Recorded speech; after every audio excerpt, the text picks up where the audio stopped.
Hello everyone. आइए आज का टॉपिक स्टार्ट करते हैं। टॉपिक है गमक। गमक की परिभाषा देखेंगे। गमक किसे कहते हैं? स्वरों का जब कंपन होता है तो हम उसे गमक के नाम से जानते हैं। आइए पढ़ते हैं।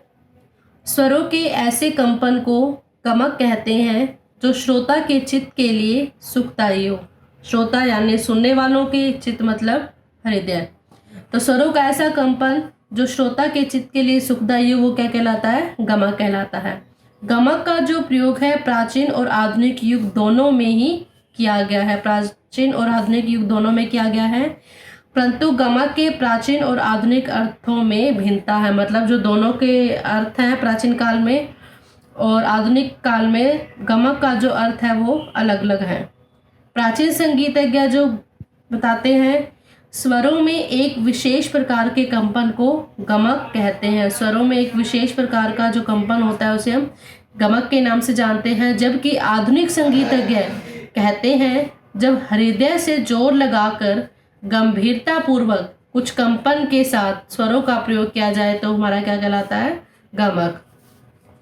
आधुनिक समय में गमक का जो प्रयोग है वो मीण, आंदोलन, जमजमा, सूत, किटकरी, मुर्की, कर्ण आदि नए नामों के रूप में होता है। आजकल हम गमक का प्रयोग जो है इनको अलग अलग नामों से करते हैं, जो कि इनके नाम है वो एक स्वतंत्र नाम है। जैसे मीण हो गया, आंदोलन हो गया, तो एक स्वतंत्र नाम है। लेकिन प्राचीन काल में इसको हम गमक के प्रकारों में मानते थे, लेकिन आजकल अब ये स्वतंत्र नाम के रूप में जाने जाने लगे हैं। गमक का जो अधिकतर प्रयोग है वो ध्रुपद गायन में होता है। तो गमक का सबसे ज़्यादा प्रयोग किस लिए किया जाता है? ध्रुपद गाने के लिए। गमक के प्रयोग से गाने में बजाने में रोचकता, सुंदरता व रंजकता पैदा होती है।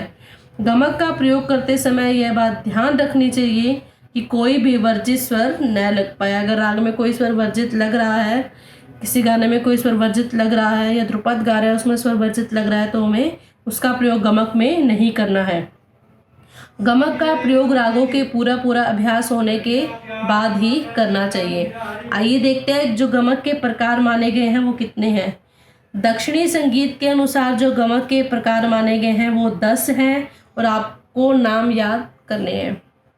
आरोह, अवरोह, स्फुरित, कंपित, ढालू, आहत, प्रत्याहत, त्रिपुच, आंदोलित, मूर्छना। उत्तर भारतीय संगीत के अनुसार प्राचीन काल में जो गमक के प्रकार माने गए हैं वो 15। हम उत्तर भारतीय संगीत पढ़ते हैं और उसके अनुसार कितने गमक के प्रकार माने गए हैं? 15। और दक्षिण संगीत के अनुसार 10। और इनके नाम देखेंगे हम। कंपित, आंदोलित, स्फुरित, लीन, वलित, आहत, प्लावित, उल्लासित, त्रिभिन्न, त्रिपुंफित, मुद्रित, क्रूर, नामित और मिश्रित। ये 15 नाम है गमक के प्रकार है।